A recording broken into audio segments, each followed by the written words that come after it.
salam sejahtera, salam awas. Saya Zaki Hilmi, Koordinator Divisi Pengawasan Bawaslu Provinsi Jawa Barat.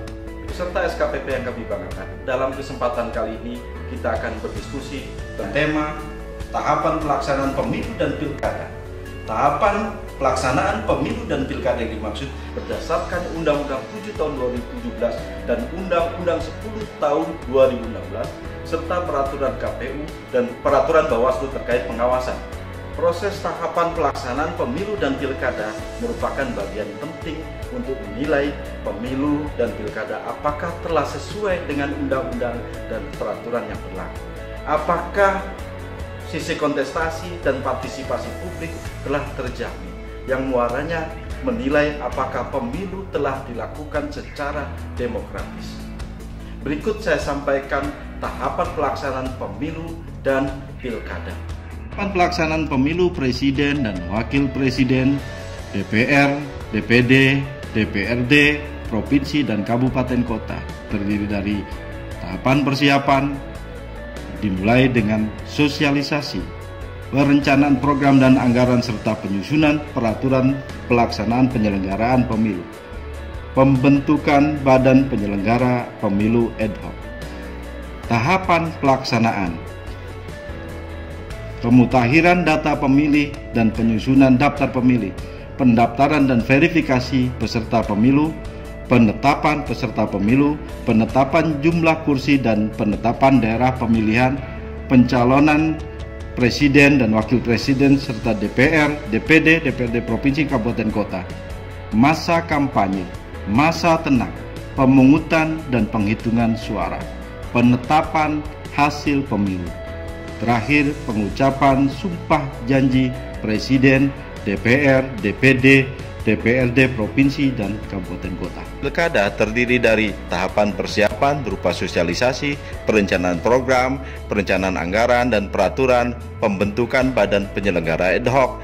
Kemudian tahapan pelaksanaan terdiri dari pemutakhiran data dan penyusunan daftar pemilih, pendaftaran, penelitian dan penetapan pasangan calon, pelaksanaan kampanye, masa tenang, pemungutan dan penghitungan suara, penetapan hasil pilkada, dan pengucapan sumpah janji. Tahapan persiapan berupa sosialisasi dilakukan penyelenggara pemilu untuk memberitahukan ke masyarakat hari, tanggal, bulan, tahun penyelenggaraan pemilu. Tahapan perencanaan program, anggaran, dan penyusunan peraturan dilakukan untuk memastikan 1. Pemilu dilakukan terencana secara baik. Kedua, ketersediaan anggaran yang memadai. Dan ketiga, memastikan payung hukum untuk pelaksanaan teknis berupa peraturan KPU dan peraturan Bawaslu turunan dari Undang-Undang Pemilu. Pembentukan penyelenggara pemilu ad hoc di KPU terdiri atas panitia pemilihan kecamatan atau PPK, panitia pemungutan suara atau PPS, petugas pemutakhiran data pemilih atau PPDP, dan kelompok penyelenggara pemungutan suara. Di Bawaslu terdiri atas panitia pengawas pemilihan umum kecamatan atau Panwaslu kecamatan, panitia pengawas pemilu kelurahan atau desa atau PKD, panitia pengawas pemilihan umum luar negeri atau Panwaslu luar negeri, dan pengawas tempat pemungutan suara atau PTPS. Setelah disampaikan tahapan persiapan, untuk selanjutnya tahapan pelaksanaan pemilu dan pilkada. Penyusunan daftar pemilih. Sebelumnya harus diketahui lebih dahulu syarat untuk menjadi pemilih. Pertama, warga negara Indonesia yang pada hari pemungutan telah berusia 17 tahun atau lebih atau sudah kawin. 2. Tidak sedang dicabut hak pilihnya berdasarkan putusan pengadilan tetap. 3. Berdomisili di daerah pemilihan yang dibuktikan dengan KTP elektronik. 4. Didaftar dalam daftar pemilih.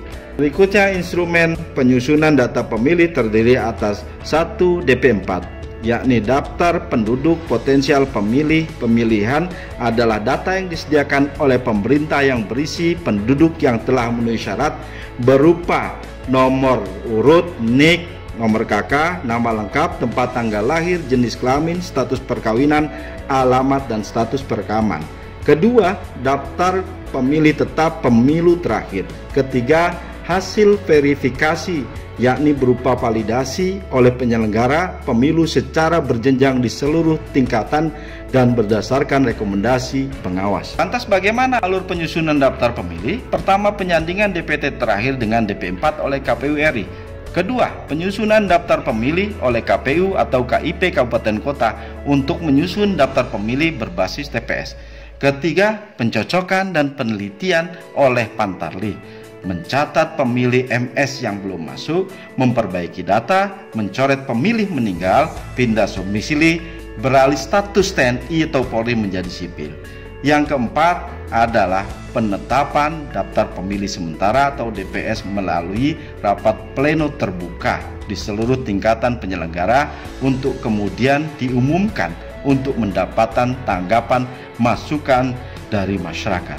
Yang kelima, hasil tanggapan masukan terhadap DPS ditetapkan kembali melalui pleno terbuka menjadi daftar pemilih sementara hasil perbaikan berupa data perbaikan. Yang keenam, penetapan DPT melalui rapat pleno terbuka oleh seluruh penyelenggara tingkat KPU Kabupaten Kota, KPU Provinsi sampai dengan KPU RI.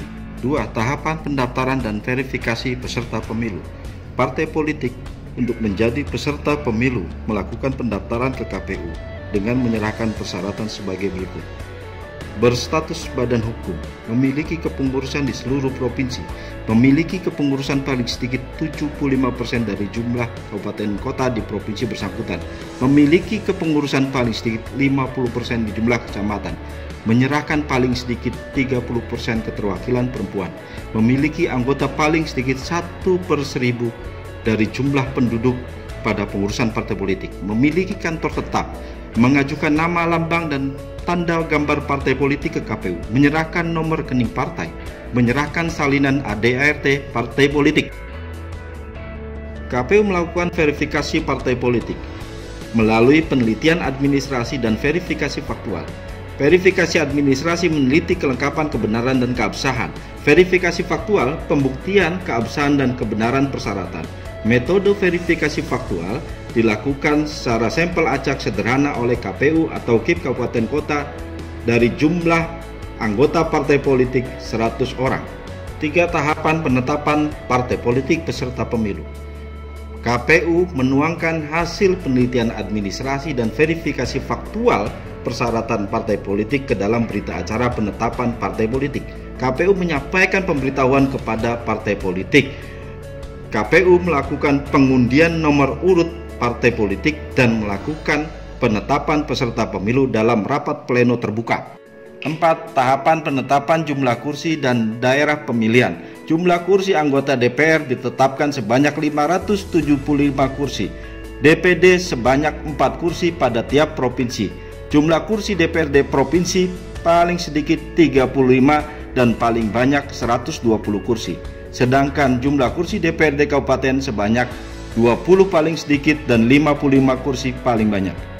Daerah pemilihan adalah istilah pemilu yang merujuk pada batas wilayah atau jumlah penduduk yang menjadi dasar penentuan jumlah kursi. 5. Tahapan pencalonan pada pemilu presiden dan wakil presiden diikuti oleh partai politik atau gabungan partai politik dengan syarat perolehan kursi DPR paling sedikit 20% atau perolehan suara sah 25% dari jumlah suara sah nasional pada pemilu terakhir.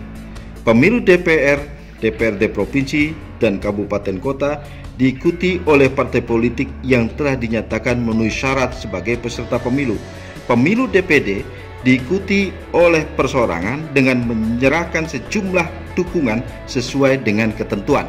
Sedangkan pencalonan pada pilkada diikuti oleh satu partai politik atau gabungan partai politik yang memperoleh 20% kursi atau 25% jumlah suara.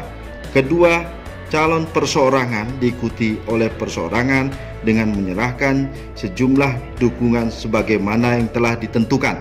KPU melakukan proses verifikasi dan penetapan calon peserta pemilu dan pilkada pada rapat pleno terbuka. 6. Tahapan kampanye. Kampanye adalah kegiatan peserta pemilu atau pihak lain yang ditunjuk oleh peserta pemilu untuk meyakinkan pemilih dengan menawarkan visi, misi, program, dan atau citra diri. Citra diri adalah identitas ciri-ciri khusus atau karakteristik peserta pemilu yang memuat tanda gambar atau nomor urut peserta pemilu. Metode pelaksanaan kampanye terdiri dari pertemuan tatap muka, pertemuan terbatas, rapat umum, pemasangan alat peraga, penyebaran bahan kampanye, media sosial, iklan media cetak, elektronik, dan internet, debat kandidat, atau kegiatan lainnya yang tidak dilarang undang-undang. Larangan dalam kampanye: mempersoalkan dasar negara UUD 45 bentuk negara, melakukan kegiatan yang membahayakan NKRI, membawa atau menggunakan atribut selain atribut peserta pemilu, menghasut dan mengadu domba, mengganggu ketertiban umum, mengancam untuk melakukan kekerasan, merusak atau menghilangkan alat peraga, menggunakan fasilitas pemerintah, tempat ibadah, dan tempat pendidikan, melakukan kampanye sara, menjanjikan atau memberikan uang atau materi lainnya kepada peserta kampanye. Pihak-pihak yang dilarang terlibat dalam kampanye terdiri dari pejabat lembaga negara, pejabat BUMN, BUMD atau lembaga lainnya yang bersumber dari keuangan negara, kemudian ASN, honorer, TNI Polri, kepala desa atau lurah beserta perangkatnya, warga negara yang tidak memiliki hak memilih, misalkan dilarang melibatkan anak kecil pada kampanye. Hal penting lainnya dalam pelaksanaan pemilu adalah logistik pemilu. Logistik pemilu merupakan pelengkapan penyelenggaraan pemilu yang meliputi perlengkapan pemungutan suara dan dukungan perlengkapan lainnya. Dalam hal pengadaan dan pendistribusian logistik, penting memperhatikan aspek tepat jenis, tepat waktu, tepat jumlah, tepat sasaran.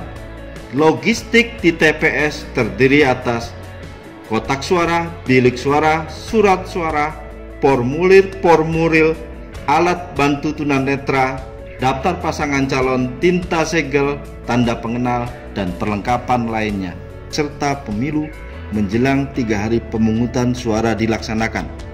8 tahapan pemungutan dan penghitungan suara terdiri dari persiapan. Ketua KPPS melakukan pengumuman hari, tanggal, dan waktu pemungutan.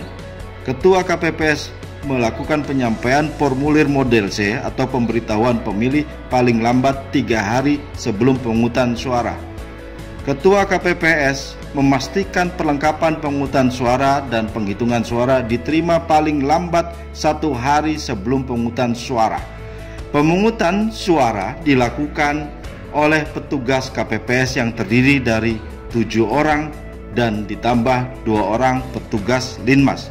2 pemungutan suara di TPS. Pemungutan suara di TPS dimulai pukul 07 sampai dengan pukul 13.00. Untuk menggunakan hak pilih di TPS, pemilih yang terdaftar di TPS dengan menunjukkan C6 KPU dan KTP elektronik atau identitas lainnya. Untuk pemilih pindahan dengan menunjukkan model A5 KPU dengan identitas yang berlaku. Sedangkan untuk pemilih yang tidak terdaftar di TPS dapat menggunakan hak pilih dengan menunjukkan KTPL dan menggunakan hak pilih setelah pukul 12.00. Jenis surat suara yang diterima di TPS pada pemilu terdiri dari surat suara pemilihan presiden, surat suara DPR, surat suara DPD, surat suara DPRD provinsi, dan surat suara DPRD kabupaten atau kota. Surat suara yang diterima pemilih berdasarkan pada kategori pemilih, apakah pemilih tersebut merupakan pemilih terdaftar di TPS, apakah pemilih tersebut merupakan pemilih pindahan, atau pemilih tersebut merupakan pemilih yang menggunakan KTP elektronik. Sedangkan pemungutan suara pilkada berdasarkan domisili pemilih pada daerah pemilihan kabupaten atau kota untuk pemilihan bupati dan wali kota, dan domisili provinsi setempat untuk pemilihan gubernur. Sedangkan jenis dan jumlah surat suara berdasarkan jumlah calon peserta pilkada. Selanjutnya, tata cara pemberian suara dilakukan dengan cara mencoblos 1 kali pada kolom surat suara yang ada. Setelah pukul 13.00, proses pemungutan suara dihentikan kecuali untuk pemilih yang sedang masuk dalam antrian. Untuk selanjutnya dilakukan proses rekapitulasi penghitungan suara di TPS. Dalam pelaksanaan pemungutan dan penghitungan suara di TPS dihadiri oleh saksi peserta pemilu atau pilkada dan diawasi oleh pengawas TPS. Proses penghitungan dan rekapitulasi di TPS dimulai setelah pukul 13 dalam hari yang sama dan dapat diperpanjang selama 6 jam tanpa jeda berdasarkan putusan Mahkamah Konstitusi. Hasil rekapitulasi pemungutan suara dituangkan dalam formulir C dan C1 serta berita acara pemungutan suara. Saksi dan pengawas TPS mendapatkan salinan formulir C1. Hasil rekapitulasi di TPS disampaikan kepada PPS. PPS menyampaikan hasil pemungutan dan rekapitulasi suara di seluruh TPS dalam satuan desa atau kelurahan kepada PPK di kecamatan. Proses pelaksanaan rekapitulasi hasil pemilu maupun pilkada dilakukan di kecamatan dengan mengundang saksi peserta pemilu dan panwascam. Dalam proses rekapitulasi di PPK, saksi partai politik dapat menyampaikan keberatan apabila terdapat selisih hasil penghitungan suara di TPS dengan menunjukkan bukti selisih perbedaannya, dan panwascam dapat memberikan rekomendasi perbaikan berdasarkan temuan selisih penghitungan suara. Terhadap selisih hasil yang disampaikan oleh saksi dengan alat bukti yang kuat, maka PPK melakukan koreksi dan rekomendasi panwascam wajib dilaksanakan oleh PPK. PPK dalam menetapkan proses rekapitulasi pemungutan suara di tingkat kecamatan membuat berita acara hasil rekapitulasi pemungutan kecamatan dan diberikan salinan kepada saksi peserta pemilu dan panwascam. PPK menyampaikan hasil rekapitulasi kepada KPU di tingkat kabupaten atau kota. Untuk selanjutnya dilakukan rekapitulasi secara berjenjang di tingkat KPU kabupaten atau kota, KPU provinsi sampai dengan KPU RI untuk hasil pemungutan suara secara nasional. Proses rekapitulasi di seluruh tingkatan baik di PPK, KPU kabupaten kota, KPU provinsi maupun KPU RI dilakukan dalam pleno terbuka dihadiri oleh saksi peserta pemilu dan pengawas pemilu. Selanjutnya, penetapan hasil pemilu dilakukan sesuai tingkatan. Penetapan anggota DPRD Kabupaten Kota dilakukan oleh KPU Kabupaten Kota. Penetapan anggota DPRD Provinsi dilakukan oleh KPU Provinsi. Penetapan DPR RI, DPD RI, dan Presiden terpilih dilakukan oleh KPU. Terhadap penetapan hasil pemilu oleh KPU, manakala terdapat keberatan oleh peserta pemilu, dapat diajukan gugatan ke Mahkamah Konstitusi paling lambat 3 hari setelah penetapan diterbitkan oleh KPU. Mahkamah Konstitusi merupakan lembaga yang berdasarkan undang-undang berwenang untuk mengadili dan memutus sengketa hasil pemilu dan pilkada dengan putusan yang bersifat final dan mengikat. Seluruh hasil penetapan oleh KPU dan putusan Mahkamah Konstitusi terkait sengketa hasil pemilu disampaikan oleh KPU kepada pemerintah untuk diajukan proses pengambilan sumpah jabatan. Pengucapan sumpah dan janji Presiden dan Wakil Presiden dilakukan pada sidang istimewa paripurna MPR RI. Sedangkan pengucapan sumpah dan janji untuk anggota DPR dan DPD dilakukan sidang paripurna istimewa DPR RI. Tahapan akhir dari seluruh pelaksanaan tahapan pemilu dilakukan pengucapan sumpah dan janji Presiden dan Wakil Presiden serta anggota DPR, DPD, DPRD Provinsi, dan DPRD Kabupaten Kota. Sedangkan untuk pilkada dilakukan sumpah dan janji jabatan Gubernur dan Wakil Gubernur, Bupati dan Wakil Bupati, serta wali kota dan wakil wali kota. Demikian materi tentang tahapan pelaksanaan pemilu dan pilkada. Semoga bermanfaat untuk memotivasi mengetahui pemilu secara lebih komprehensif. Selamat berdiskusi bersama rakyat, awasi pemilu, bersama Bawaslu tegakkan keadilan pemilu.